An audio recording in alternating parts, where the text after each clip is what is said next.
to do it because it opens up the kind of headlines that we got yesterday, even though they already ran a story on our data.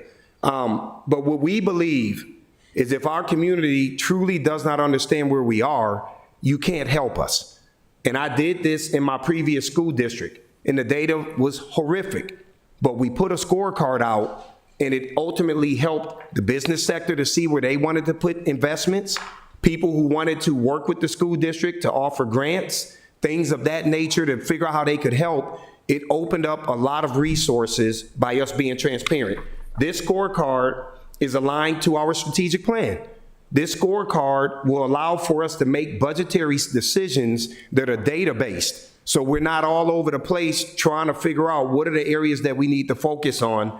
And yes, there is some very promising looking data on here, and then there is some data that is like we have some work to do, but we were not afraid to put that data out. And I think that it's important that folks understand that there's a website.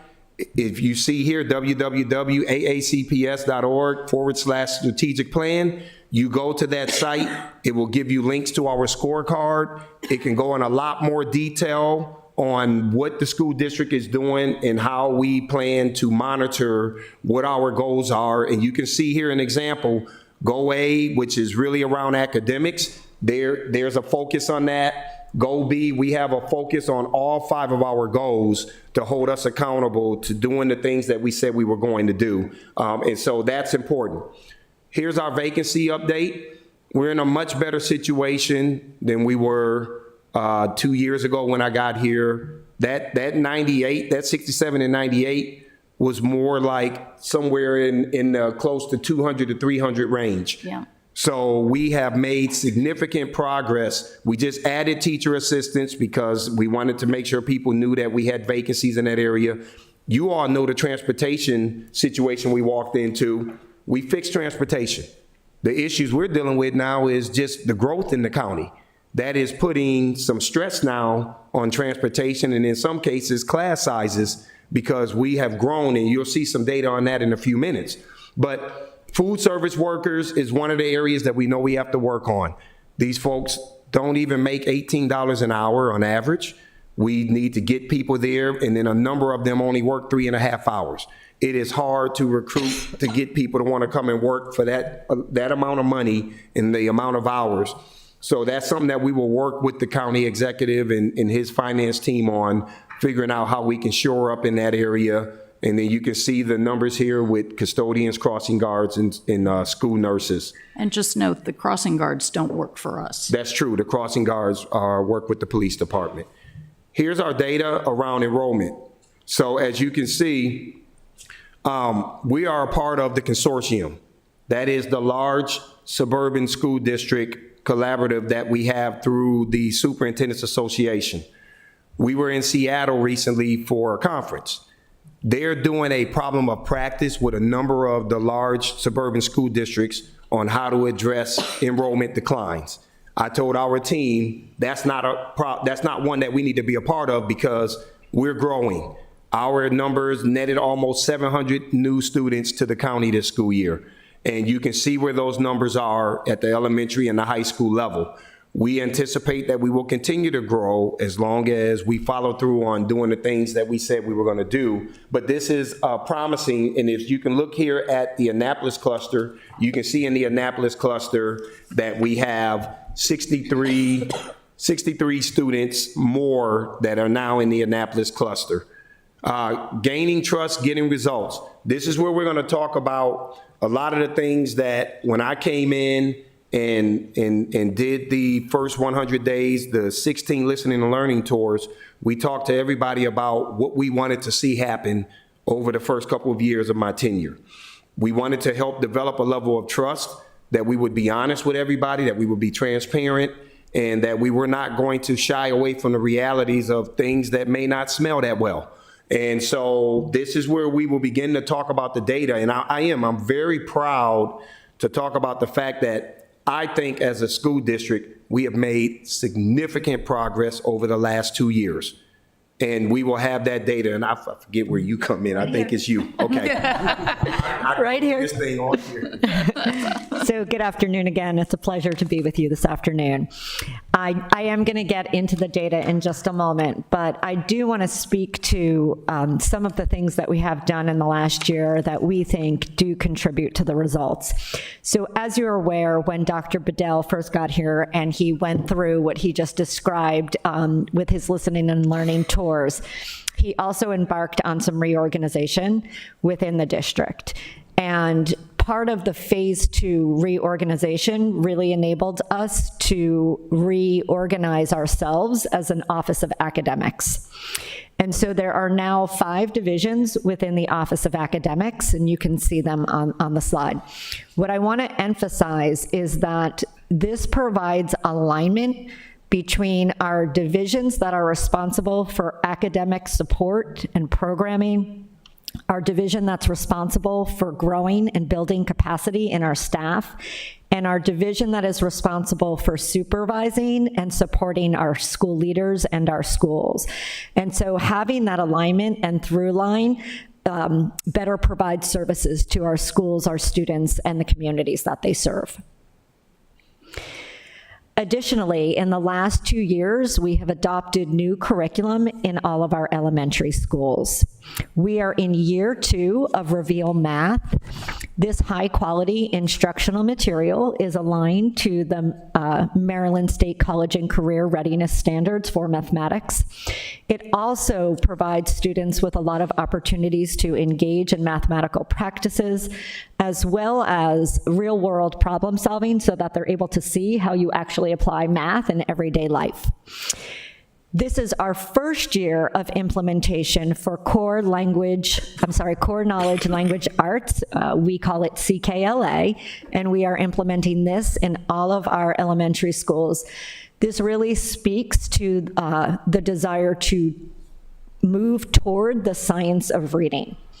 The science of reading is really research that brings together several bodies of research: education, neuroscience, cognitive development, cognitive psychology, and provides our teachers with an understanding of how people really learn how to read. And consequently, if we know how people learn how to read, then we know how to teach our students to read. It is grounded in a lot of the foundational skills of literacy, what we would call the building blocks of literacy: phonemic awareness, phonics, comprehension, fluency, vocabulary. And we are finding that our teachers are implementing not only with fidelity, but they feel as though this curriculum is providing them with the support, because within the curriculum, it's also building their capacity around understanding the science of reading. I do now want to get into some of those great results that Dr. Bedell was speaking of, and I want to begin with our AP results. So our advanced placement AP results have increased, but before we get to the increases, I want to speak to the shift that we have made in the last 2 years around access to advanced placement. So prior to a couple of years ago, there were some barriers that did create access problems for our students. For example, did you have a recommendation to take an AP class, or did you have certain criteria to take an AP class? What we have done is eliminated the barriers in order to increase access. Oftentimes, when we are increasing access, there is this belief that, well, if you're opening up access, your performance is going to decline. We have actually seen the opposite of that in Anne Arundel County. So we've seen increases in the percentage of our students who are scoring a 3 or higher, and I'll break that down in just a moment, and also the average score for our students. So this puts some numbers to what I was just explaining. Again, that graph all the way on the left, you can see how over the course of the last 4 years, we have significantly increased the number of students who are taking advanced placement exams. I can't emphasize enough that when you enroll in an advanced placement course and you take the exam, you are exposing yourself to the rigors of a college level course. When you take the AP exam, your score is on a scale of 1 to 5. Students who receive a score of 3 or higher are eligible to receive college credit, which translates oftentimes into them not needing to take requisite courses when they get to college, because the college substitutes the passing score on the AP exam for them actually enrolling in that course. The middle graph shows you that the percentage of our students who are scoring that 3 or higher to be eligible for that college credit has steadily increased since 2021. Additionally, you can see that in 2021, our average score was below a 3. So our average score was not a qualifying score. Now, our average score is actually above a 3. So more of our students, again, are eligible for that college credit. I want to move into some highlights from state testing. So all of our students in grades 3 through 8 sit for MCAP exams. That is the Maryland State Assessment Program. They take MCAP in grades 3 through 8 in the areas of ELA, or literacy, and mathematics, in grades 5 and 8 in the area of science. And then our high school students do take 4 MCAP exams, Algebra 1, Living Systems, Government, and English 10, excuse me. And so in our most recent results, we did increase our proficiency rates in English. We also narrowed our ELA proficiency gaps between our white students and our Black and African American students. I'll talk about that a little bit more specifically in a moment. We did see a decrease in our science scores, specifically in grade 5. I do want to talk about growth. Our growth, as Dr. Bedell stated, was the highest in the Baltimore area when you compare us to these other similar districts around Baltimore. We were 3rd in the state for language arts and 4th for mathematics. I do want to highlight how, while we have increased performance and proficiency for all students, we have been able to do that while simultaneously closing the gap for some of our students. In this particular case, you can see how we are closing gaps between all students and our Black and African American students. Across all content areas and at all level, elementary, middle, and high, specifically on the English 10 exam at high school and the Algebra 1 exam, you can see that our growth for our Black and African American students is outpacing all students. That's how you narrow gaps. So you continue to grow in the all students area, but your rate for students who have been underperforming is accelerated, and we're really proud of that.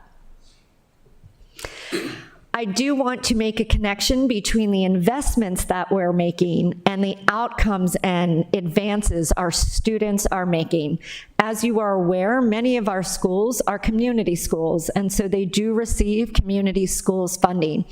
You heard Dr. Bedell speak earlier about our priority area 4, which is supporting the whole child. Many of the investments that our community schools make with their community school funds go to supporting the whole child. So they're investing in supports around social emotional wellness, as well as wraparound services for our students and their families. As you can see, across all areas, with the exception of Science 5, our community schools are growing in their proficiency and their performance. Before I turn things back over to Dr. Bedell to talk a little bit more about our growth, I do want to just speak for a moment around Science 5. We did decline in Science 5 this last year. Every LEA in the state of Maryland also declined in the area of science. The Maryland State Department of Education is investigating, but we in the Office of Academics are also examining the ways that we can support science curriculum, science instruction, and most importantly, our science teachers. Can I just want to chime in super quick and say something, because people sometimes forget how these are intertwined. The funding for community schools is part of the blueprint for Maryland's future. So I just want everyone to understand, because we're about to go into a legislative session where the blueprint for Maryland's future is going to be probably the central issue.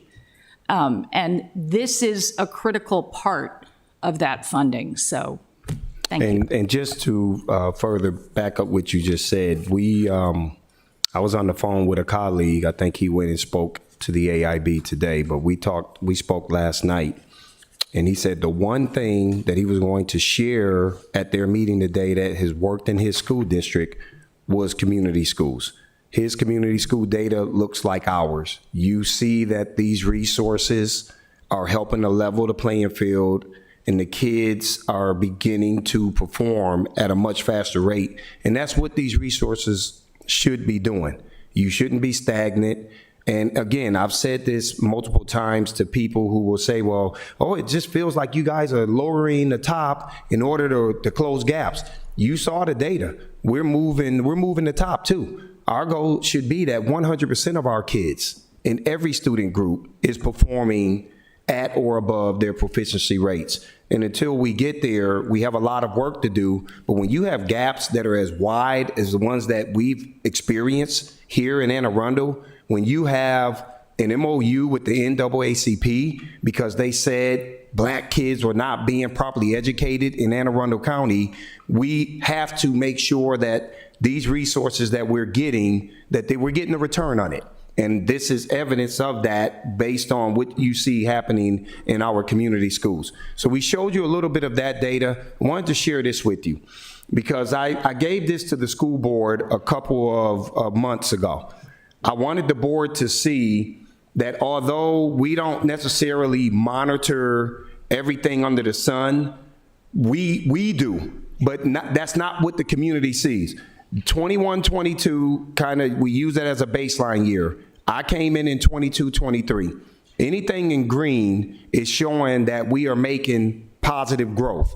Then when you look at 23-24, which is this school year, look at all of the areas where we have made progress in this school district. The areas that are not green, these are areas that we have not moved on or may in some cases have regressed in. And we know that we have to continue to focus on those areas. Grad rate at the bottom, grad rate, it lags behind. We have put a system in place called Project Graduation to make sure that none of our schools have a graduation rate lower than 80%. And I could tell you that grad rate data there is based on last year's data where we had 3 of our schools that fell below 80%. The new data doesn't come out until February because it lags. But I could tell you Project Graduation has already paid huge dividends, and when that comes out, that will turn to green. So I just want you all to see the work that we're doing at the elementary, middle, and high school level. We're making a lot of progress on so many different indicators, whether it's state level data or whether it is national data. And I have to really commend our building administrators and the educators in this county that's making these things happen as a reality. So let's talk a little bit about the budget. We're going through that process right now. We will, I think December 16th is 18th. December 18th will be our budget presentation. We're going to be in another tough budget year. And we understand that everything that we need, we just won't simply be able to afford. And this is part of the conversation that we have to continue to have with the county executive around funding, because we also know per pupil funding, Anne Arundel County is not even close to where we should be when you think about the wealth that exists in this county. And it costs money. Those districts that you see generally hovering ahead of us, the Howard counties, the Montgomery counties, they are also in the top 5 in how they get per pupil funding. Anne Arundel County has hovered around 13 to 15 ever since I've gotten here. And so it does cost money. You know, it costs money to be great. And that's the point I'm making. We have a lot of positions that we are able to fill now, but we have to have the resources now to make sure that we can complement the ever-changing demographics that we have in Anne Arundel County. And so we will continue to fight for the things we need to fight for on this budget, and looking forward to having you all as allies in that process, because ultimately the kids here in the city of Annapolis will be some of the biggest folks to benefit off of us having more resources. Career Ladders for Education, we're in the process of working to get this approved through the AIB. This is also a part of the requirement of Blueprint. We think that we have come up with a game-changing model. We have come up with something that is significantly unlike any other school district, and it is a model that will hopefully allow for us to keep some of our best educators in our schools. I have shared this with the school board. When we shared with them the career ladder, I would have never left the classroom if I had the opportunity to have the earning potential that this career ladder would provide, because I never went into this work wanting to be a superintendent. That was never, ever a part of the plan. My plan was to be the greatest second and third grade teacher I could be for these kids, but I could not afford to take care of a family of 4 on $33,750. And it forced me to go into administration, and ultimately it resulted in me now being a superintendent. So we hope that this will get approved, and it will be a game changer, and it would also serve as a strong tool to retain, but a strong tool to recruit people to come into our county. If I can add a couple of words here, I think it's hard to overstate how transformative the kind of career ladder we're proposing will be. It's a fundamental shift from the way teachers have been treated and compensated in the past in this country. And one of the central pillars of the Blueprint for Maryland was to raise the status of the teaching profession. And that doesn't just mean pay people more money. It means something that, well, I'll put it this way. So my brother has been a middle school English teacher in Chesterfield County, Virginia for 20-something years. And he and every other educator I know has said to me for years, you know, we're treated like factory workers. We're basically paid like you put one in to do the job, and if that one doesn't work out, you put another one in.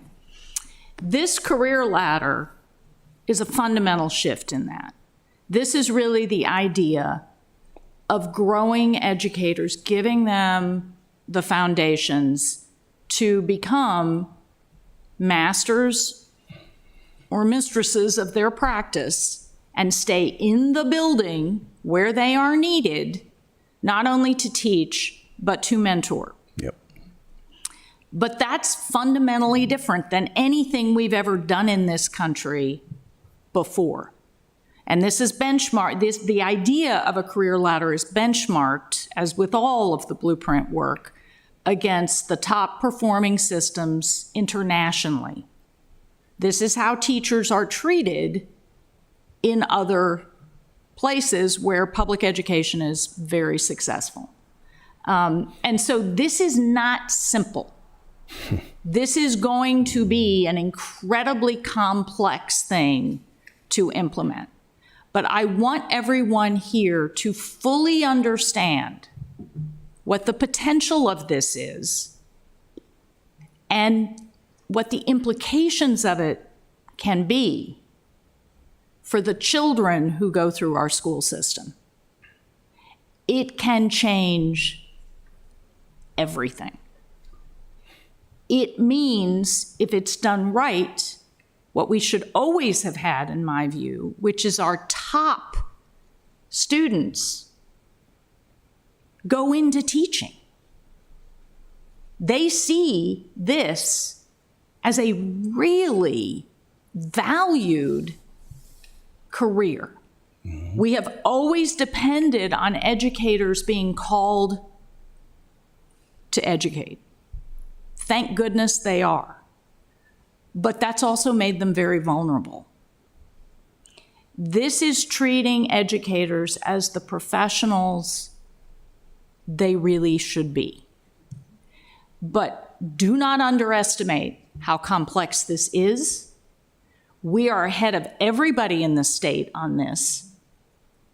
And as many of you know, being out in front doesn't always breed friends. So this is not going to be easy for this county.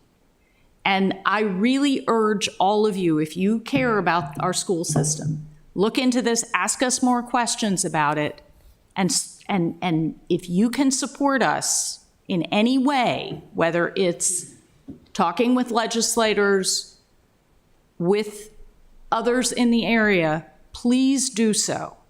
this is going to require everyone to get this done. So pardon me for taking some time, but I think it's important. Thank you. So we're grateful that several weeks ago, our Board of Education approved us adopting a new learning management system. Dr. Bedell alluded earlier to his post-entry plan when he got to Anne Arundel County Public School, and when he was out doing his listening and learning tours, a theme that was repeated when speaking to all stakeholders, our families, our students, our teachers, was that our current learning management system was not serving teaching and learning as well as it could. And so we did embark on the process of undergoing a lot of research, going out through the procurement process in order to acquire a new learning management system. We're excited that we will be able to launch this for next school year. Right now, we're in the process of doing all of the technical back work, but this truly will become a game changer for the way we implement curriculum and for the way our students engage in teaching and learning. Additionally, it supports our priority area in our strategic plan of future ready and transitional preparedness. If you have students in college or if you know students in college, they all access all of their learning through robust learning management systems. And then the last thing I will say about this is one of the reasons we are excited to have specifically acquired Canvas through Instructure is that Anne Arundel Community College uses this same learning management system. And so for all of our high school students who access dual enrollment courses, they will be in the same learning management system for all of their learning. All right, thank you. So we are excited about embarking on that change. And I know there's probably people here who have educators or relatives in the system, and you're probably like, man, there's a lot of stuff happening in this district. There is. There's a lot of stress on our system right now, but I think it's a healthy amount of stress. It's intentional. We have to go through what we're going through right now if we want to see a better day in Anne Arundel County. And as one of my colleagues back here said, Mike Borkowski, we can no longer continue to be a turn the light on and turn the light off school district. Those days are over. We have to make these changes to evolve. We have to become more efficient. We have to not have people work so hard that they burn out and quit. We have to allow for people to work in a very efficient way, a much smarter way. And by us making these changes that we're looking to make, it's going to make life easier for our educators and the folks that work in our central offices. Just a quick update, we're still pursuing the innovative school scheduling legislation. We did something different. Last session, we had a senator suggested that we put together a work group and really engage stakeholders in this process. We did put together a work group. I think you were, did you? I thought you were there, but we did engage a number of community leaders, elected officials on our steps forward to get this legislation passed. The ultimate goal is to have an immediate reduction in the early dismissal days. We have 12 early release days, which is just unheard of. I've never worked in a system with so many half days of school, and we take hits on our attendance rates on those days. We take hits on attendance rates, not just for students, but I think we take hits on it from adults in the organization. And so, but then it's also logistically just hard for parents to navigate. And I'm telling you this because I'm a parent having to try to figure out what we're going to be doing with our daughter on those 12 early release days. It would also allow us further exploration of other models should we decide that there is a particular school and that school community is interested in wanting to see a different model. This gives us the flexibility to do so. I've said this before on a video recording. We are not trying to take Anne Arundel County and turn it into a year-round school district. That is not my plan. That is not the intention of this. But the intention of it is to reduce those days. It is to allow for us, if we need to innovate in some spaces where it's ripe to do so, the community, the board, the elected officials say this is something we should be doing, we can do it But most importantly, it is also by design that we need this because we have college and career readiness, kids who are college and career ready. At the end of the 10th grade year, we need to have flexible scheduling models available for these kids to get out and engage with the workforce and all of those kind of things so that they can develop their soft skills and all of those other items that Blueprint is telling us we need to do. So we're moving forward. We have a new communication platform. We have received a lot of positive emails and feedback on this new website. It's through Thrillshare. Not Thrillshare, it is, okay. And as you can see, it is a lot easier for people to utilize their cell phones to navigate our website. We have a lot of multiple language translations on this website.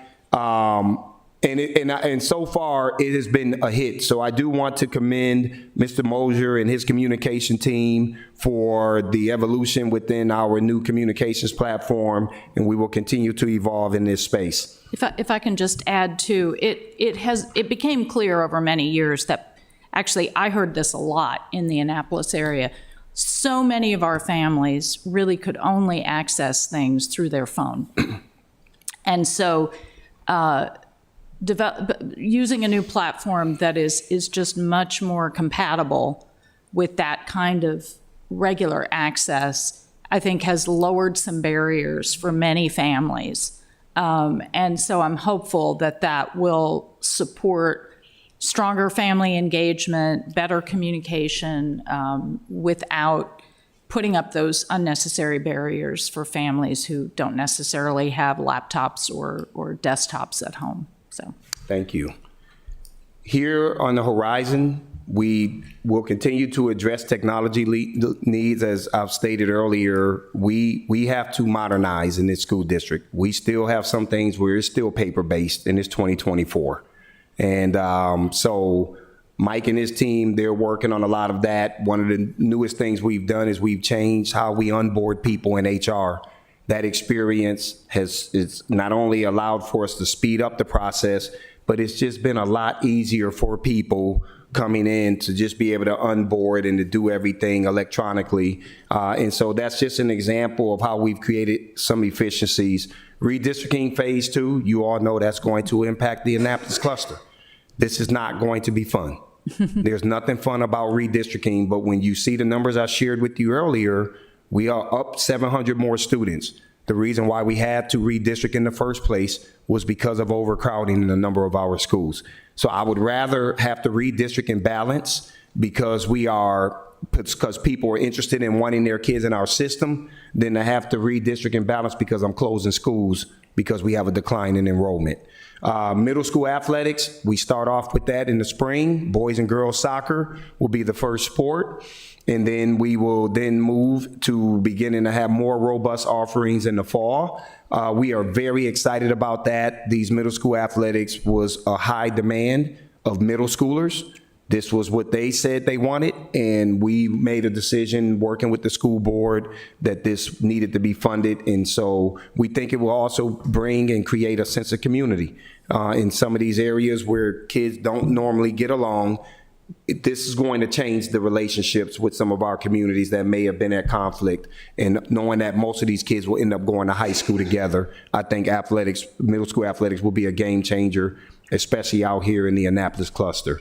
And then we're going to be taking a look at elementary and middle school grading regulation. We feel like we have kind of been all over the place in those areas. And so we know we have work to do in making sure that accountability is at a high level, but that it is accountability that is easy for people to get on board with, and that we're not what the Wild Wild West say in what people are doing with grading. One AP class can't look different than another. AP U.S. History should look the same in Annapolis as it should in Broadneck High School. And those are the kind of things that we want to make sure that we're tightening up on all of these different regulations. Some good news here. Wallet Hub came out with their survey back in July.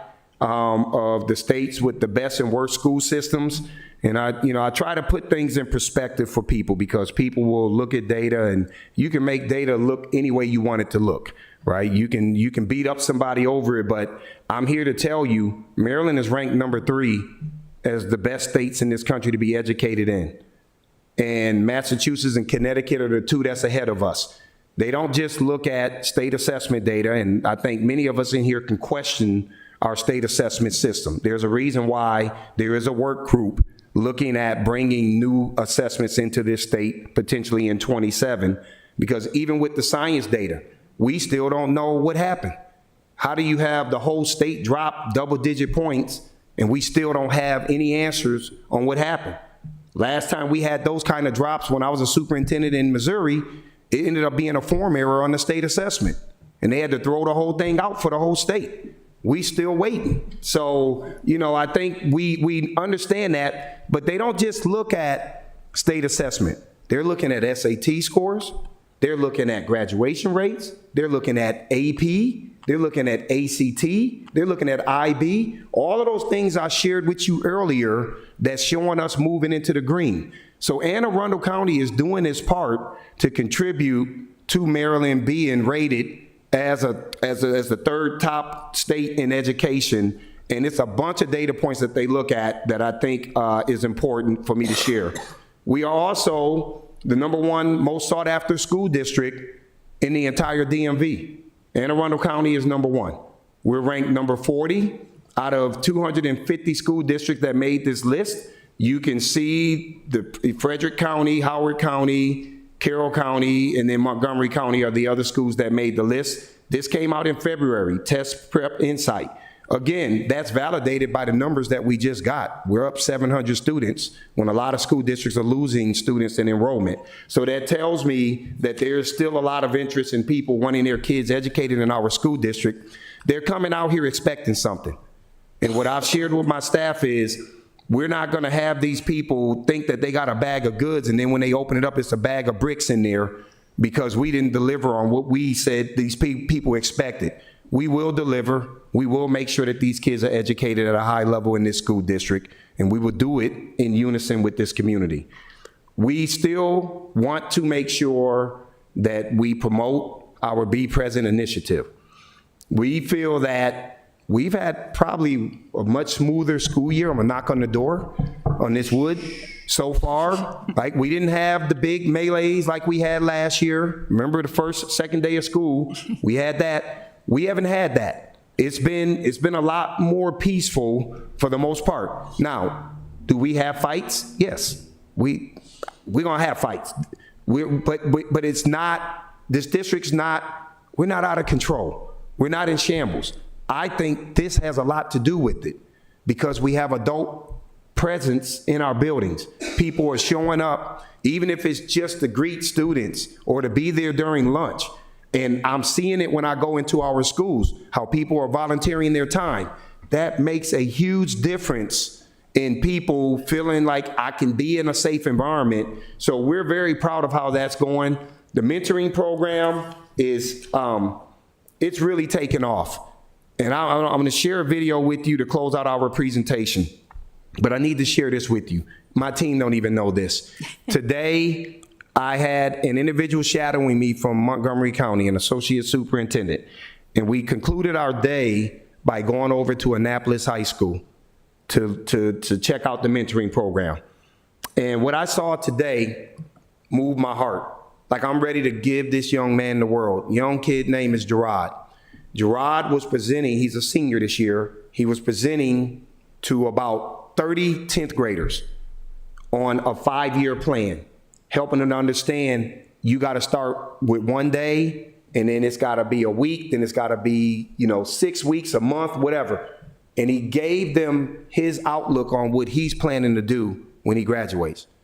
What he didn't do, and I had to prompt him to do it, was to let the kids know, what was your freshman and your sophomore year like? And most of your junior year. And he said, I got a bunch of D's and E's. I'm struggling to get my GPA to where it needs to be. He said, but I made those decisions.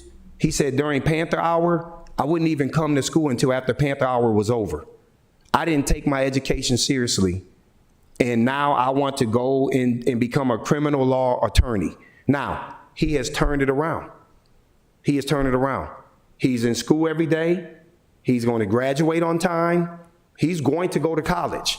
But he shared with these kids all of the mistakes that he made and told them, you don't need to make those mistakes that I made. I'm a senior, and I'm telling you what it has done to my GPA. I've had to go to night school or evening school to catch up on credits. He shared all of that with these kids. That's the power of mentoring. But you know what turned him around? Somebody in central office is mentoring him. Somebody got a hold to him last year, and it has turned his life around. And this is the power of what mentoring can do for our kids. It is the reason why we were partnering with you all to talk about having people to come in. It's the reason why a number of these people back here, they get release time to go out into our schools to mentor kids. And these are your chief level employees back here. They're going out and they're mentoring. So we need your support. Let me leave you with this video that I just recorded with the kids over at Annapolis. And you can see on that picture, you see this kid, you see this kid right here? I spoke to them a couple weeks ago.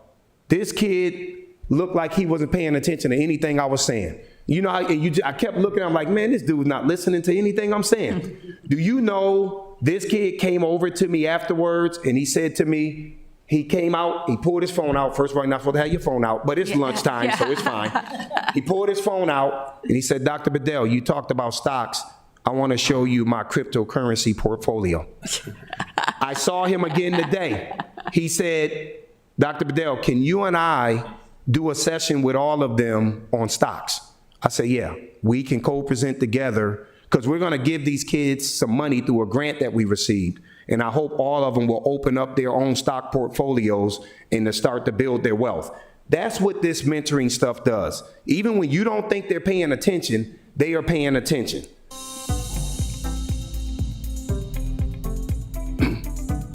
Greetings, this is Superintendent Bedell with Thursday Thoughts. As you all can see, I am here at Annapolis High School with a group of young men that is a part of our mentoring program. 2 years ago, we made a budgetary decision to include a new position that would serve as a director over mentoring. That position is already beginning to pay dividends. There is a number of mentoring programs, which we call a portfolio mentoring model, where we're servicing students across this county in elementary, middle, and high school. This happens to be one of the programs that I am a part of, which is really more so a group mentoring type model. As you can see, it is important for me as a superintendent, someone who benefited off of mentoring, that we do our part as adults to become positive adult advocates for the children here in Anne Arundel County. We're looking for people who want to mentor. We're willing to pay for your background checks and to ensure that you go through training so that when you meet with these young students, they know that they have somebody that they can confide in. We're going to create a game-changing mentoring model in this school district that hopefully can be replicated across this country, and it starts with these students that we're working with. Our hope is that if we do a good enough job with them and their outcomes improve socially, emotionally, and academically, that these kids will go on to thrive and will become future mentors. So please feel free to join in becoming a mentor here in Anne Arundel County. This is Superintendent Bedell checking out with Thursday Thoughts.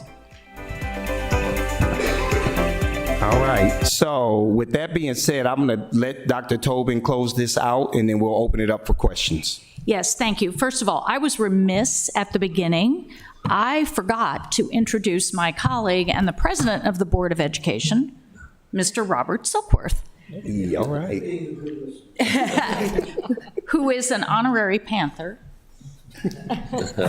And we're very grateful that he's here and his incredible support for all the students throughout this county. I just want to say that, again, we are so grateful to be here.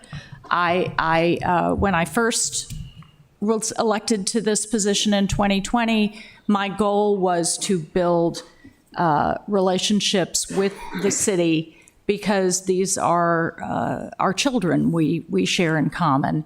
And it's been my pleasure and honor to represent the city, and fortunately, you'll be seeing me for another 4 years. But I think this opportunity every year is an incredibly important one, and I will reiterate what I said before.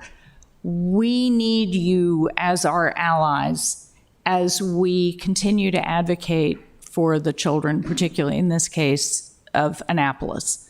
And so as we continue with a number of the initiatives that are moving forward, we hope that you will be a part of that. And obviously, I'm here, Dr. Bedell is here, we're all here if there are any additional questions or issues or concerns that you want to raise, but we're here mostly to work with you and hope that we can do everything possible to support the children of this city, because that's everyone's future.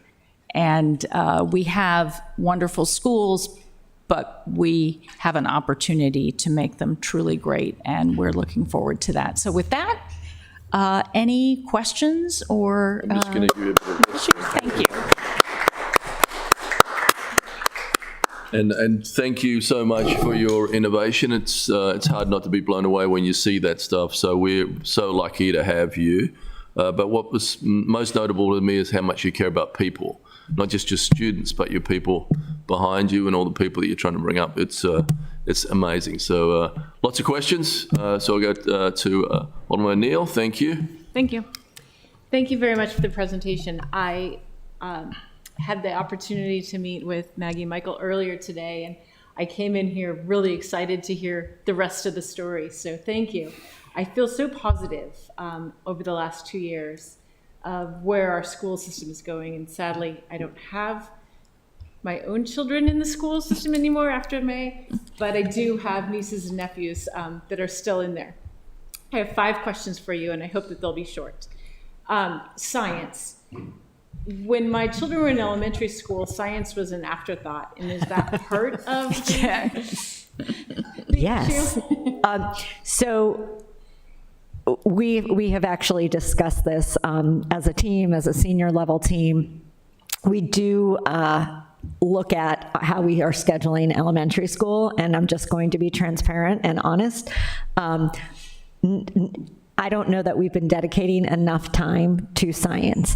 We are looking at doing a few things to remedy that right now. We're actually looking at adding, our students go to their co-curriculars, their special area classes. We're actually looking at our EEE program right now, which has a STEM component, to determine if we could afford our students that extra hour of science instruction per week. Additionally, we're taking a really close look at our elementary schedule and our elementary day. How can we move things so that we're ensuring that our students get the science instruction that they need? I will say that again, even though the State Department is investigating grade 5 science, everyone dropped across the state, we've been doing our own internal examination. And I think it's important to know that when students take the grade 5 science MCAP, they are actually being assessed over the course of the cumulative elementary curriculum. So they are not just being assessed on the standards that are associated with grade 5 science.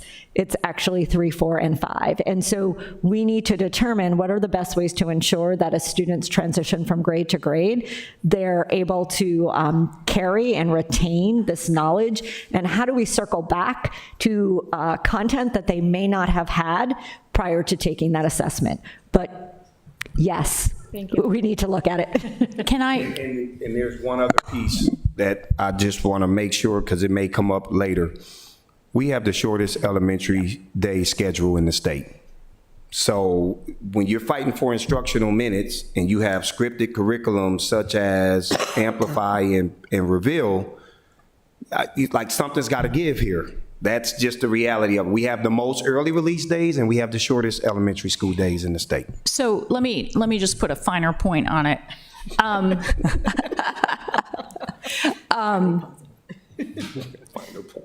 When we are 13th through somewhere between 13th and 15th out of 24 school districts in this state with regard to what we spend per pupil per year. That shows up in various places. And a short duty day is one of those places, right? Because that's one way you save money. And so when people feel as though, and I've heard funders say this, and I understand, well, you know, the schools always make do, right? You always sort of figure out how to work with your budget. And of course we do. We always do. But don't believe there aren't costs to that. And we are far wealthier as a county than that 13th to 15th place would suggest. So our spending on our children relative to our wealth is pretty low. And this is one of the places, frankly, where that deficit shows up. So, Thank you. Well, you answered one of my questions, so now it's only 4 questions. okay. One of the first slides you had, and had what the graduates expected from us. The portrait. Yes, Yes. About 4 out of the 6 of the terms are IB terms, or very closely related. Yes. I've heard rumblings and rumors that maybe IB is at risk, and I wanted to hear if that was purely rumor or Know where that came from. purely rumor. That is rumor. I'm a big IB person. My daughter graduated as a full IB grad in my previous district, and it was something that, you know, we really focused on. We have to, if anything, what we need to do is tighten up on what our expectations are. You know, my previous system, we only had 47% of kids passing that exam, but when we finished doing what we did, that was up to 82%. So I just, no, that's not going anywhere. As an aside, my daughter, who in her junior year told me how awful I was to make her be an IB, called me 2 weeks ago from Towson University saying, "Mom, I just got 100 on my essay, and my teacher said, I know that you're an IB student." Yep. So the same thing happened with my daughter. She's actually in her first year of teaching now in Chesterfield County, Virginia. But that IB program did wonders for her. She was able to coast through undergrad. Yep. That makes my heart Same with happy. my daughter. Yep. That makes my heart happy. You talked about community schools, and can you give just a brief synopsis of the difference between a school that is a community school and a school that is not, and how many of our total schools are community schools? 42 next year. Okay, so just wanted to confirm my numbers. We're at 38 this year. We're anticipating we will be at 42 next year. The difference between being a community school and not being a community school, and again, as Dr. Tobin said, this is a part of the blueprint, is that these schools receive additional funding. And as I stated, that funding is really designated to provide certain things for students. So it builds up a lot of their social, emotional wellness. Our community schools use the funds a little bit differently, but many of them procure positions that support mental health, social, emotional learning. Additionally, it provides funds to be able to provide wraparound services to the families and the community. So many of our community schools have extended pantries, coat closets, closets that provide needs for infants. And so it really becomes a community resource through that funding that all members of the community are able to access. She'll speak. Yeah, let me say, the first community school in this county was Tyler Heights. And I think it's really a premier example of how that work happens. And let me say another thing.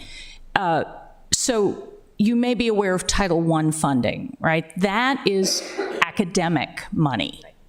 The point of community schools is to provide money, usually to hire a coordinator, and then through that coordinator, manage the various funds, which support, again, the whole child by supporting the whole family. Because we know that's the most important thing. And we understand that the school is often the most trusted, accessible place, especially the way elementary schools, which is where it started, are set up. They're at a short distance, the families are there a lot, all of those things. So Tyler Heights, for example, has not only pantries and their resource fairs and so on, but they've also used some of their funds to hire a couple of parents in the community. And of course, Tyler Heights has something like 97% ELL. 97%, ELL, but I know 97% free. It's And farms. 97% farms. Yeah. In the district. In the But district. also our one of our highest percentages of English language learners. Of English language learners, and it's where we started the dual the immersion program, Spanish, English. But they have hired a couple of moms to be in there part-time and be liaisons with family members for everything from helping in some career help for families, just navigation help for families who are working, trying to work through the system. It's been incredibly powerful.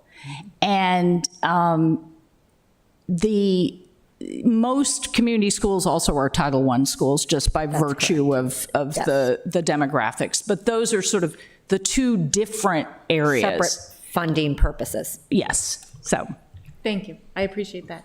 My last question is, Annapolis High School has a significant number of portables. And one of the huge issues that's always been at play is the safety of children going out the door. Is there a plan for that? Do they get a new school next Yeah, year? it's called redistricting. yeah. I mean, you would hope that redistricting could help balance some things.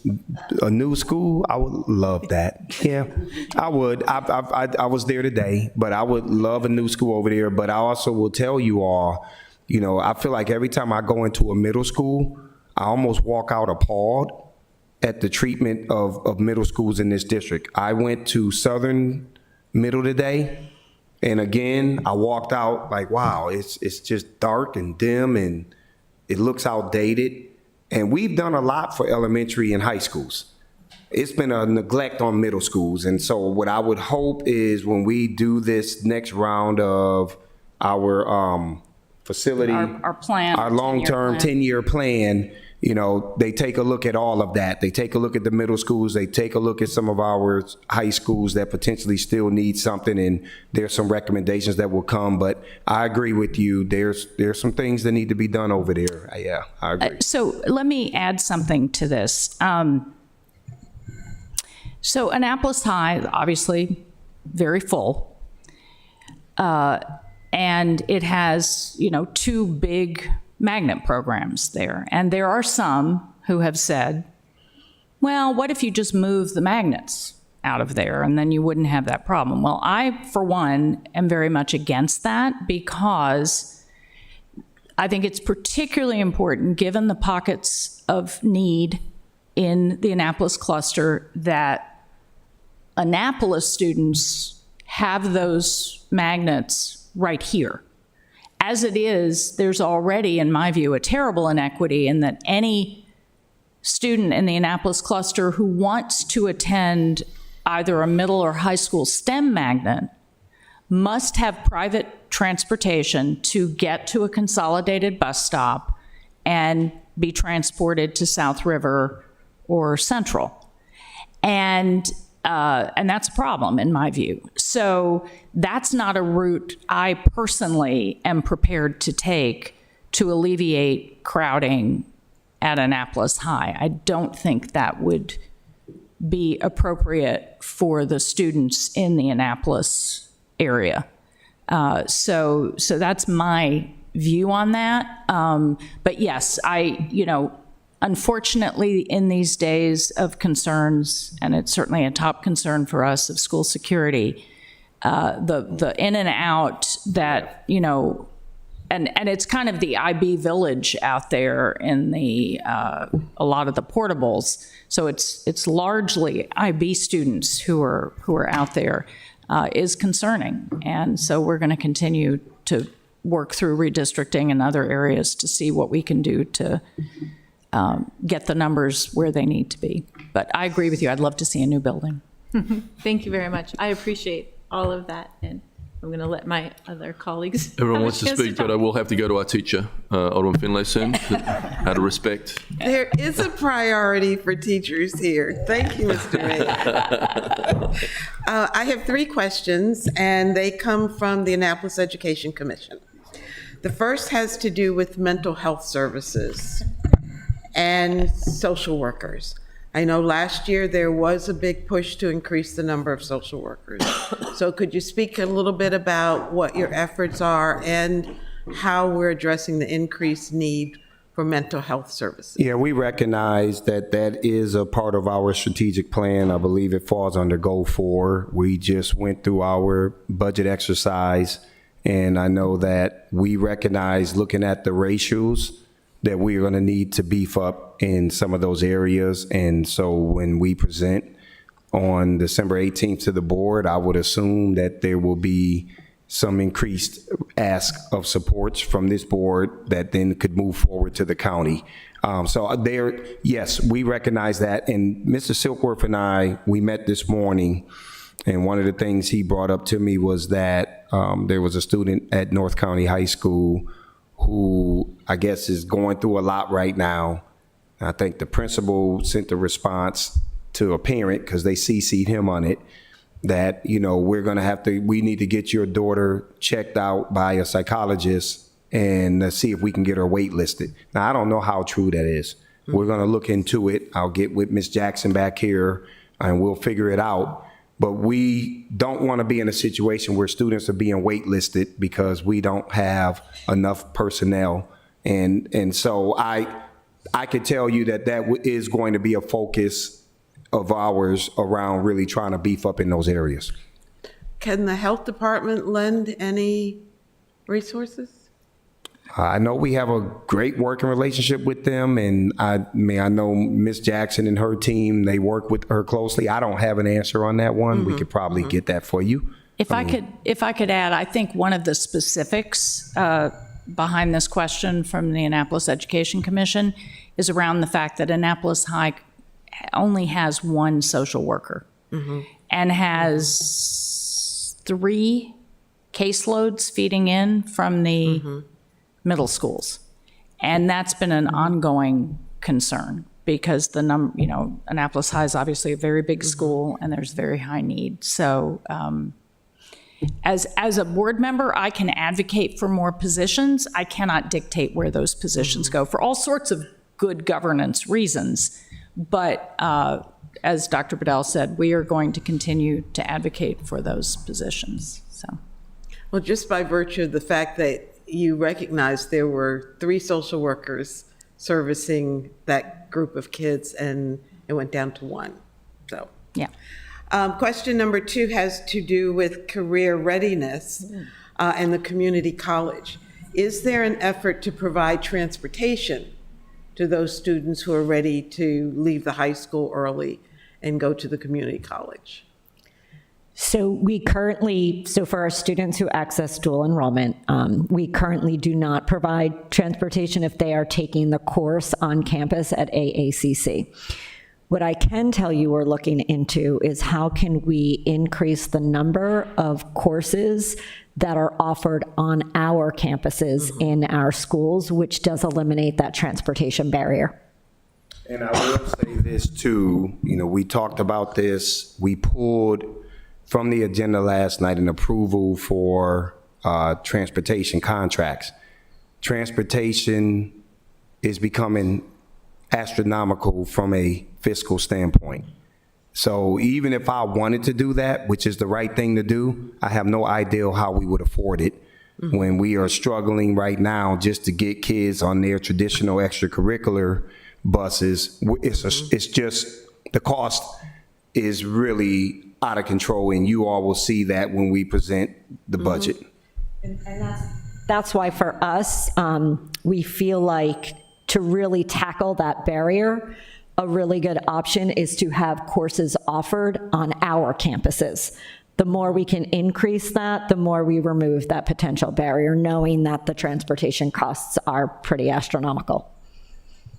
Thank you. And the third question has to do with vocational programming and the need to make sure that every kid graduates with a path to being successful in the community. Is there an effort to expand the vocational program? And particularly, how does it relate to Cat South and Cat North? Even though we're only interested in Cat South. So what I can tell you is before we can look to expand, what I've charged my team with doing is really looking at sort of auditing where our programming currently is. And if that programming aligns to the economic needs and the job markets in those areas, and then specifically in Anne Arundel County and in Annapolis.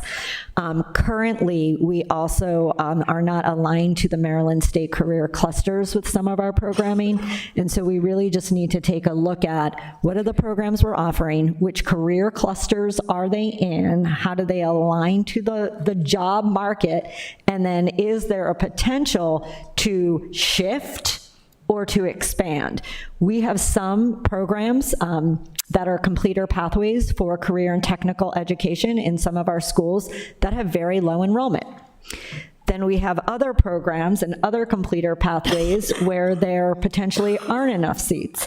And so we really have to look at that balance of what are our students asking for? What does the market say are the employable pathways that we want to invest in? And then how do we make sure they're geographically located in the appropriate place? Be that at Cat South, be that at Cat North, or actually housed in our comprehensive high schools.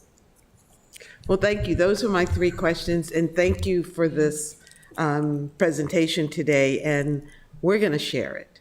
Thanks. We're going to absolutely share because it's great news. Thank you. Thank you, Alderman Arnett. Thank you, Mr. Mayor. First of all, as an indication of how much we value your presentation, can we get a copy of these slides? Yeah. That would be good. Secondly, I think we, as a county, did a pretty good job of electing our school board. Welcome back, Dr. Tobin. Thank you. I also have to let you know that, and I'm proud that my sister Mary Ann works at Tyler Heights, and it really is quite an advanced elementary school. I am concerned at a much higher level. About a month ago, the comptroller, Brooke Learman, gave us data that showed how Maryland is competing with our competing states, Virginia, Pennsylvania. And Dr. Tobin actually made the point that improving our educational system, investing in it, is very important. Jazz Lewis was at last Friday's Dem breakfast, as I believe you will be tomorrow, Doctor. And so we asked him about that, and we asked him about the blueprint, and we asked him about the state's budgetary problems. And I am raising a concern, and it's a political concern, and it's unfortunately not at our level, it's higher, but I think we all need to be showing concern because we don't have a plan for funding the blueprint.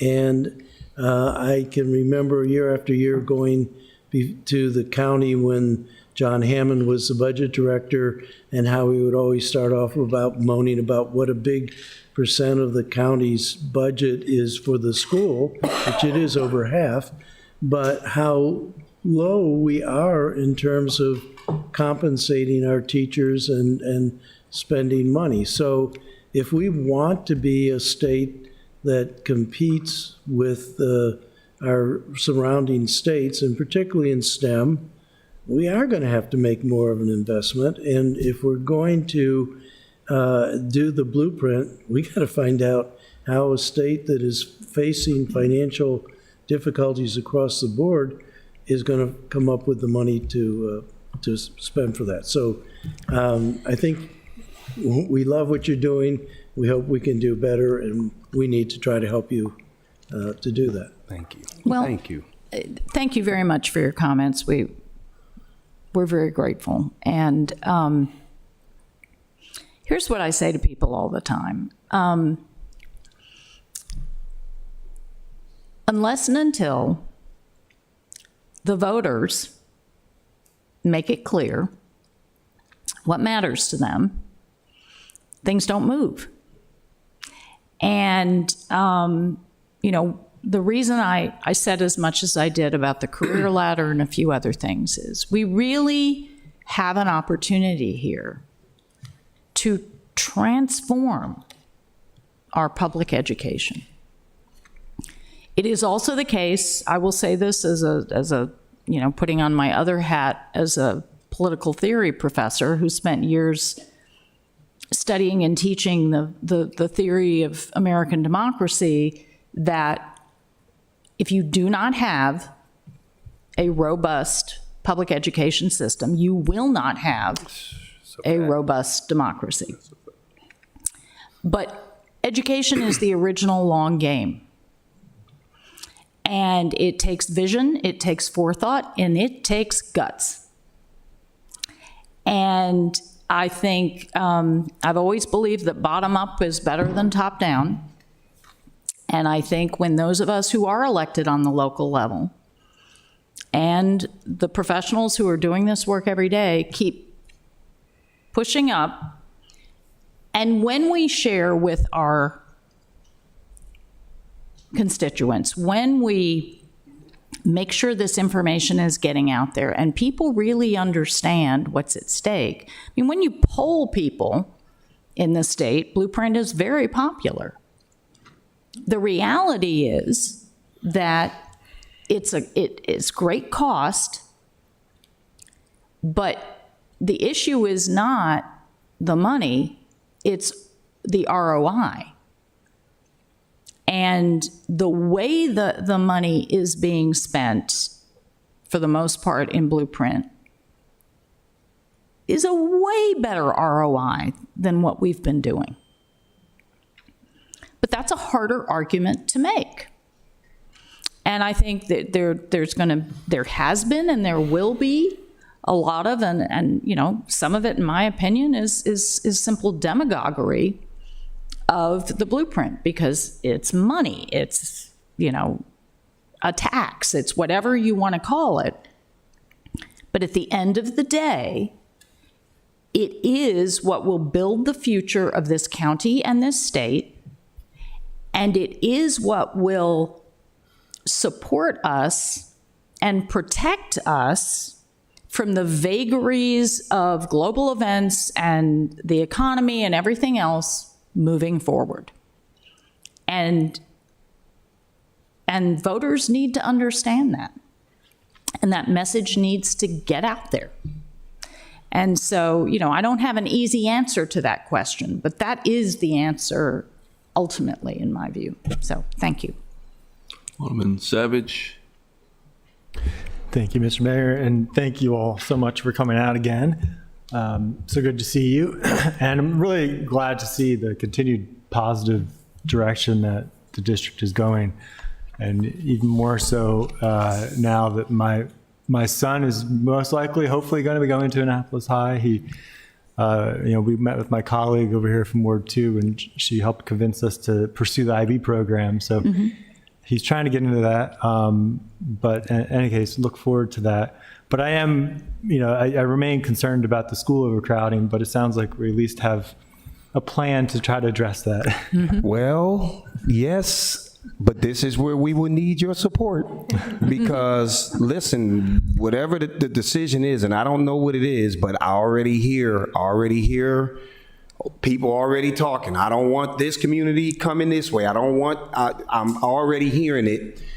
But here again, I will say this. we have to do the right thing to make sure that this system is balanced and that these kids are being properly educated, and that is where your support is going to be needed more than ever. I'm just telling you. I think it's pretty safe to say I'm sure we'll be united in that effort, trying to support you for sure. So definitely keep us posted on that. And just to support a point from my colleague as far as the social workers, my wife is now a social worker, started in PG County, and believe me, it's an incredibly stressful job to begin with, but when they have too much of a workload, it's a caseload, it's even worse, and they get a lot of turnover and burnout. So anything I think we can do to help push for more social workers in our school district we can get on board with. Are you all not allowed to help fund a position for Annapolis High School? Y'all have budget? That could help. I do just want to add one thing to that. We would. This is where we also look at how do you braid funds, right? So, Dr. Bedell spoke to our budget conversations around operating budget and how we are looking at those supports through social workers and psychologists. But I want to come back to something we talked about earlier. Community school funds are designated for mental health, social emotional wellness, wraparound services, community services. And so what some of our schools are doing is they're actually sort of braiding those funds between our operating funds and their community school funds if needed in order to be able to expand some of those supports. Great. About to be. When does Annapolis High School, it's not a community school yet, is it? No. It's not. But Annapolis Middle is, right? Yeah. Yeah. It's harder because of the metrics that are used to determine Because if they got that money. the threshold for community schools. It's actually harder to get high schools across that threshold for a whole host of reasons. But I will say this. It's important to have your advocacy. When we go, so December 18th, Dr. Bedell will present his proposed budget to the Board of Education. That is an evening meeting. It's at 6:30. Often elected officials are there to hear the presentation. So we would welcome all of you to be there that night. It's a great opportunity to really see what Dr. Bedell and his staff are doing and thinking. And, in my view, a budget isn't just a collection of figures, it's a statement of values and a picture of the future. So that's the first step. I mean, not the first step. There's been, lots of work that goes into developing that budget, but that's the first sort of public moment that the full budget makes its appearance. The board then has it for a couple of months, basically. We will have budget hearings in January. Those dates are on our website. We can make sure you each have them, because I would urge you to urge your constituents to attend to this matter. And if they have issues they want to come out and testify on and indicate that, they feel are important, because you can testify in person, you can testify virtually. We vote on the budget. I believe it's the second Board of Education meeting in February. It then gets turned over to the county executive. As you know, the county executive has town hall meetings around the budget. Once again, you and your constituents can come out and testify at those town meetings, particularly the District 6 meeting, to make sure that the county executive and our county councilwoman, Lisa Rodvian, know what the concerns are. The county executive then turns over the budget, April something, May, whatever, it's all a blur, to the county council. County council obviously has to strike their budget by June 15th. And then they have their hearings.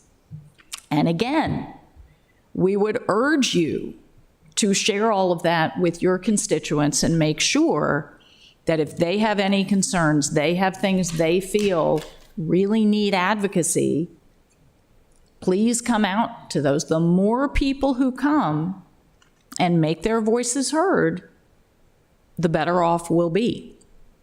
And so, and I am always happy to come to meetings in any of your wards about this. If there are questions, if anybody wants to talk about what the highlights of the school budget that we're looking at are, what the concerns are, I am always happy to do that.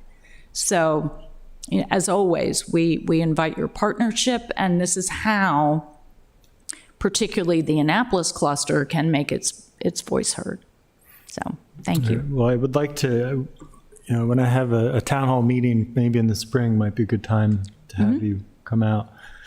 So another issue, I'm glad you mentioned, Dr. Bedell, you mentioned transportation, saying the costs are astronomical, or getting astronomical. I'm glad you mentioned that, because that was something I was going to get into a little bit, was transportation.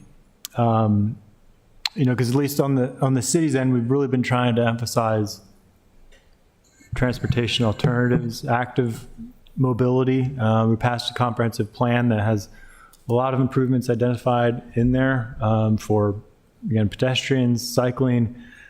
And we do have a pedestrian, I think the title is pedestrian safety coordinator.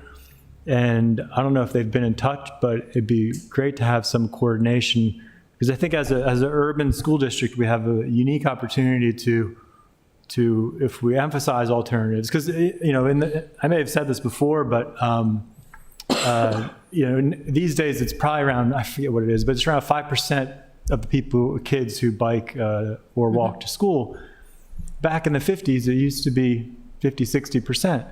Jeez. Right? We've been there before, and I think we can get there again. But right now, it's just not safe to do so on our streets. So and I noticed it also because I've been biking to the county offices out on Riva Road, right near the high school. And on the way back, I noticed even in front of the middle school, the sidewalk goes down to, I'm not exaggerating, it's about 2 feet wide. But there's so much space to make it wider, right?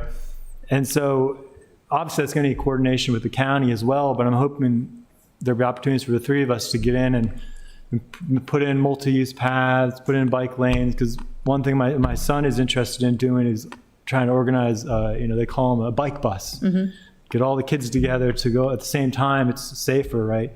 To take their bikes to their school. And we're, on Monday, we're going to be talking about using some of the bikes that are recovered by the police department and having them be given to nonprofits to give them to kids in need, right? So we're trying to support those efforts. So, and I think we also spoke with our transportation director about getting bus coverage out there. So I think if we give people alternatives, that'd be ideal. I would listen. Yes, 100% everything you said. Now, because I ride my bike up and down Riva Road, and there are times where you kind of have to go to the other side if you don't want to be in the street, because the sidewalk disappears. I was, and this is what I don't know, I'm about to start something with this comment, but this is where sometimes I look at inequities in this county, because I can go over to Severna Park and the kids get to ride their bikes to and from schools easily, because there's sidewalks everywhere. But we don't have those same amenities out here.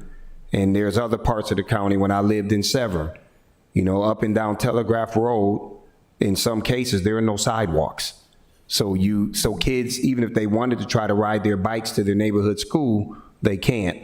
So I am wide open on wanting to figure out what could we do to help alleviate some of the traffic or transportation issues we're dealing with out here, because our families have had a hard time. Bill and his team have worked extremely hard to try to fix a lot of this stuff, but it's very complex out here. And any alleviation by having some system like that, so you can count us in on that conversation. Okay, great. Because I am I'm working on some plans, some ideas for how to address on Forest Drive, how to give people an alternative. But I have pitched an idea to the county. And it'd be great to maybe I think this is a larger conversation, but maybe we could sit down at some point. But pitch an idea to the county to at least have money that the city, county, school district could put into some kind of fund, and then we get an expedited permitting process to do simple things like expanding sidewalks so people can go down the streets more in a safer manner, right? I'm willing to Easy have things. I'm willing to have coffee and breakfast with you at this new place, Tatis or whatever it's this new place called. It's nice, Tate. yeah. Yeah, we can meet and have breakfast over there and talk. Let me good. let me just add something to what you're saying, because I think this is what makes it even more important.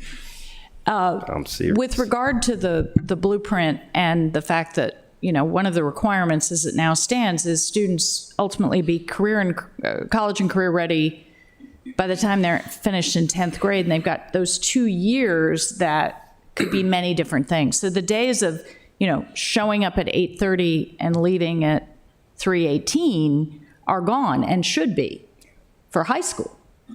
So now what do? Right? How do you make that feasible with regard to transportation? We've seen the problem with the dual enrollment. That this is another version of that. And so we have to, I think more broadly about, to your point, how do we pool our resources? School systems spend all this money on school transportation. Then there's public transportation over here. Then there's, how do we think sensibly about what the need is and how to meet it, rather than the traditional silos that these things have worked in? Because we're sort of already there. We're going to have to deal with this. And simply adding more school buses and more bus routes, I don't think for all the reasons that Dr. Bedell has said, not to mention the climate issues and all sorts of things, is not a reasonable way to do it. Yeah, absolutely. And we've been creative. We've done it with the Alternative Vehicle Initiative. So this is something that I think we can absolutely figure out. And thank you so much, Dr. Tobin, for the transition. You mentioned it before I could, the climate aspect. I thought I'd offer you that today. So I did want to ask, shifting, again, staying in more of the facility realm, I am curious if you've looked at adopting, if you have any goals for, reducing energy usage, zero waste, electric transportation, clean transportation, but also stormwater, because there are a lot of large parking lots in some of these schools where there may not be any stormwater management. So, Yes. The answer is yes on a number of those. I know we were talking about looking at funding to start bringing in some electric school buses, and I know that was a part of the budget request from Operations Department. Also, on a number of our new builds, we intentionally built them in a way where we can now, put solar panels in all of those kind of things on it so that we can become a lot more efficient. Bill Heiser and I, again, I said this earlier, we're in Seattle, and we went to a school, I think it was called a net zero school, and took all kind of pictures, sent it back. But this school pretty much does everything that you just talked about. And so I did share that with Bill, that I know the cost on the front end is going to be a lot more, but you save so much more later on over the life of the facility. So we both visited one of those schools when we were there, intentionally to try to look at what can we begin to do in that space here in Anne Arundel as we are continuously growing and doing renovations. So I think you'll see more of that type of discussion in this new round of the facility assessments that we will undertake. Great, thank you. And just you made me think of a little story. We had a recent delegation trip to Sweden to learn about their sustainability initiatives. And one of the things we didn't get to heard. we didn't get to see in person, but they showed a picture of electric bus. They made a demonstration stop they made it look like a library. So they had all these books, people reading, hanging out, just to give the example of These buses are quiet, they're clean, you don't even know they're there, right? And people are just, but in any case. So that's all for my personal questions, but I did have a couple others that, topics that came from Education Commission. They were asking a bit about, I think, and you touched on this a little bit in your presentation, the chronic absenteeism. And in particular, they were asking if there's anything the city can do to help assist with that aspect. Yeah, I mean, chronic absenteeism, to me, we have made a significant amount of progress in that area, and especially in this cluster. When you look at community schools, that number has dropped by 5.2%, I believe, from a year ago, 5.5%. That's our community schools. So we could parcel it out to look at the Annapolis cluster, the number, but that is significant when you can have that kind of decrease in chronic absenteeism. The best way that the city can help, and I'm telling you this, the story I gave you about the young man that's a senior, somebody's mentoring him. Yeah. We just need help. We got more need of kids wanting mentors, and we don't have enough adults. So you want to help eliminate this, we need mentors. We need people to come in and be around our kids and be a positive adult advocate. And I'm telling you this, the person who was just shadowing me as I was walking out of Annapolis High School, the number of boys who just came up to me just to slap me up, to hug me. I don't get a lot of that like I got today. I get some. I got a lot of it today because those kids see me differently. They see me as somebody that they can talk to. They are saying to me, Bedell, when we gonna all go to Pitt Moyer and play ball? This is what they are wanting to do. So this is what mentoring will do. And that is the easiest way you can help. It doesn't cost much of anything but a little bit of your time. Just to add to what Dr. Bedell is saying, when we talk about these percentages and these big numbers, it's easy to lose sight of the individuals who are behind them. And one of my favorite quotations from a famous educator, Maria Montessori, is, the best thing you can give your child is another interested adult. Every child that I have ever encountered wants more than anything to be seen. That's it. And too many of our children, for all sorts of reasons, aren't. And they get lost. And they get overwhelmed. And coming to school turns into torture. It's scary. It's a sense of just being lost somewhere. And so while Dr. Bedell's answer to this sort of percentage issue may seem strange, that is how you do it. And again, I think we mentioned this last year. Annapolis Elementary was the only school in the state to go from 2 stars to 4 stars on its MSDE annual report card in 1 year. And almost all of that was about attendance. That's true. And that was 1-on-1-on-1. Yep. That is how you do it. That's how you have to do it.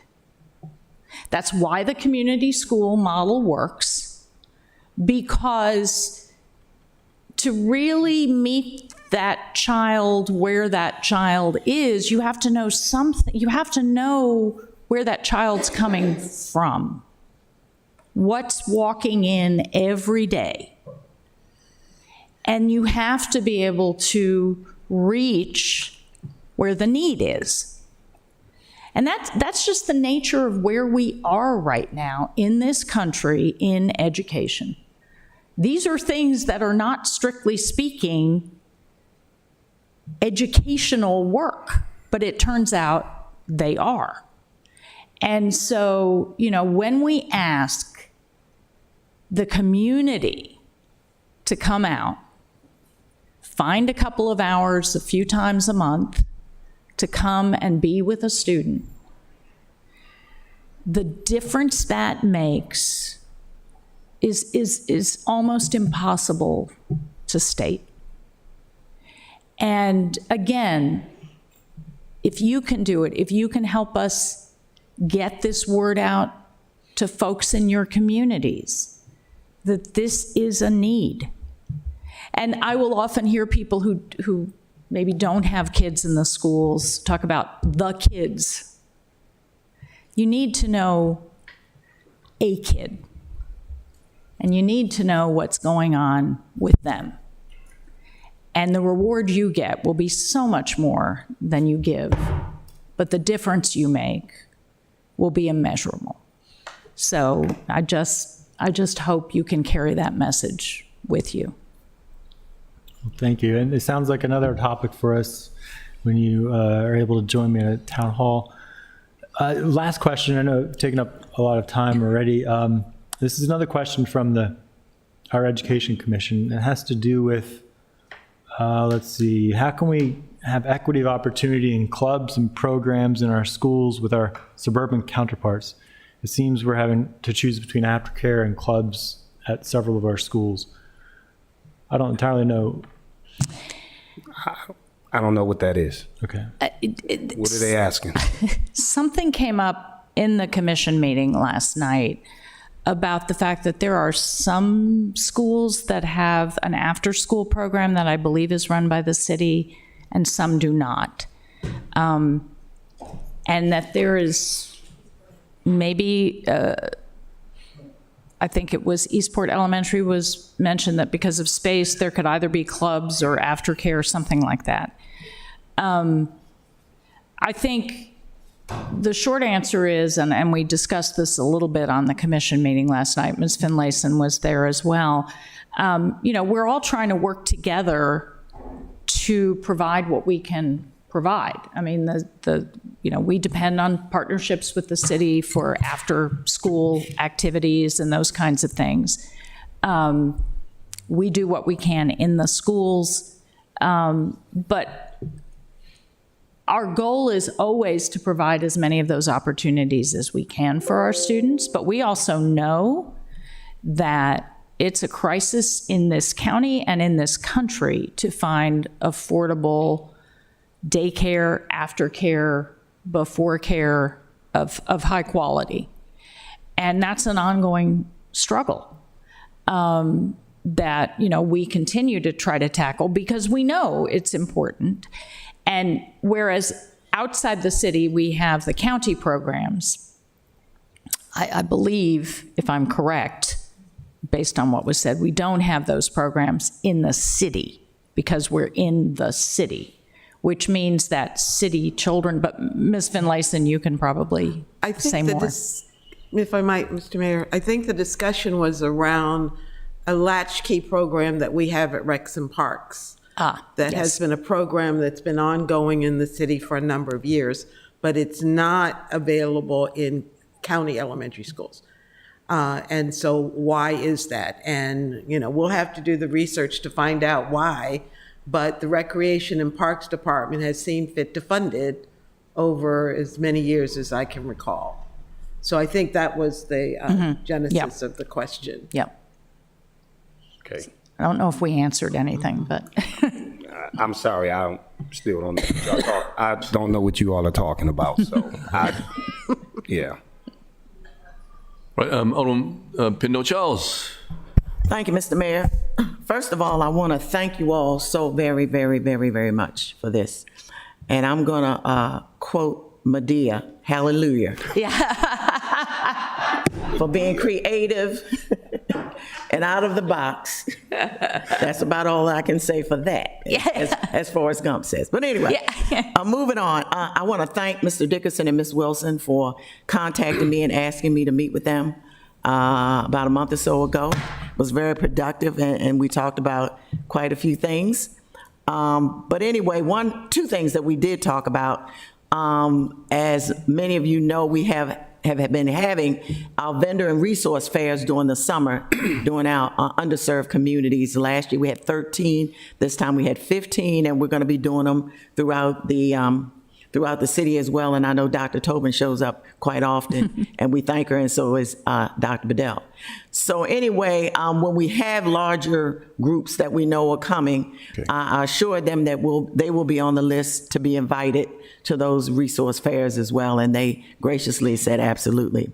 Next thing that we talked about was how we could tangibly assist you in your efforts. And there were two things. One thing that we talked about, but another thing that we've been talking about for the past several months. Number one, something that doesn't cost us anything.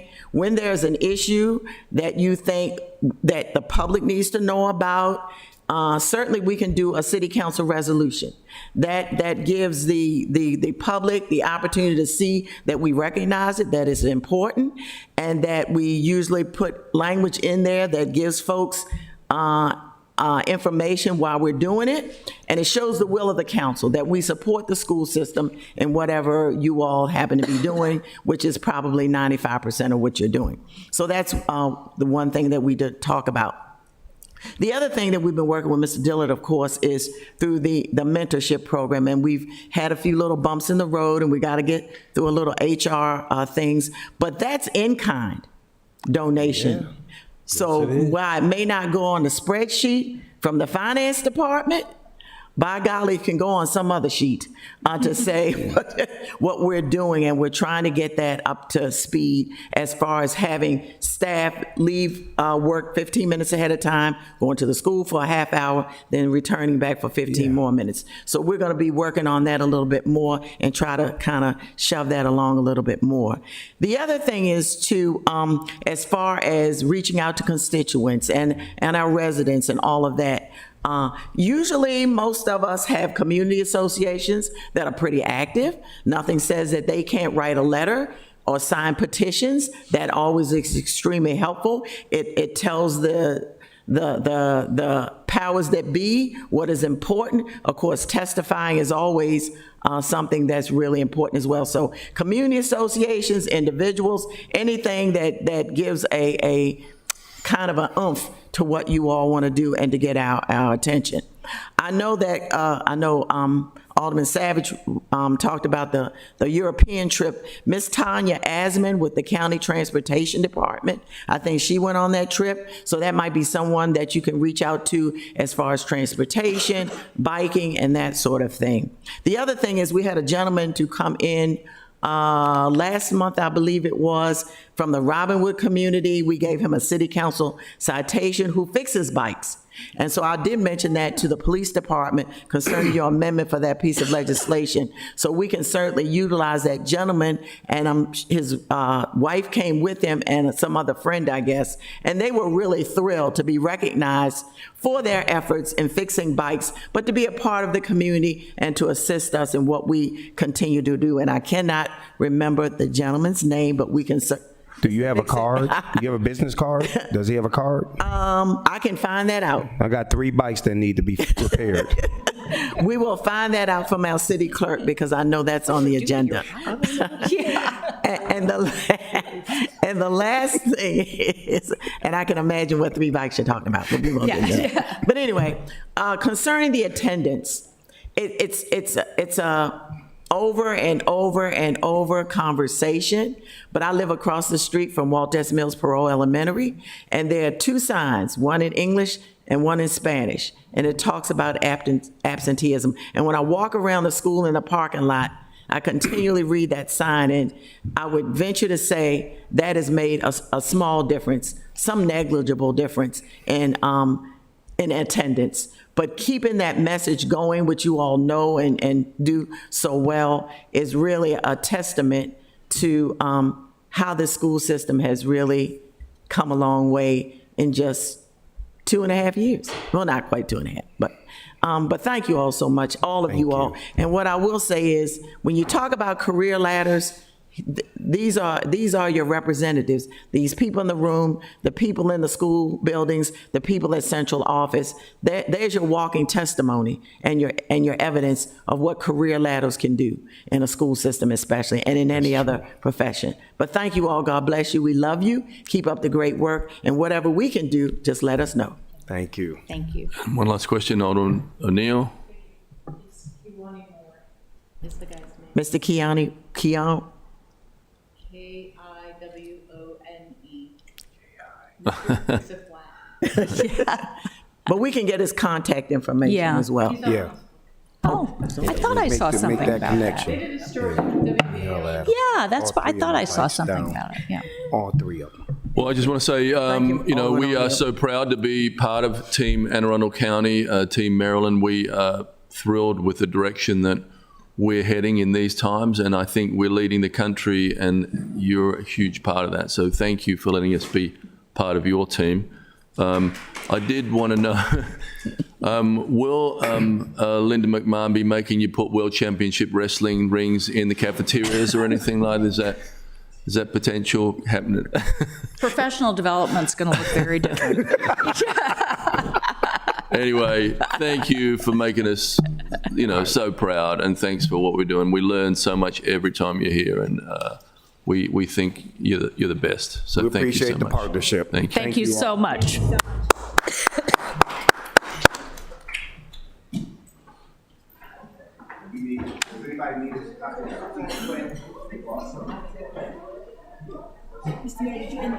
I'm gonna can I get a motion to adjourn? Motion to adjourn. Okay, Second. meeting adjourned.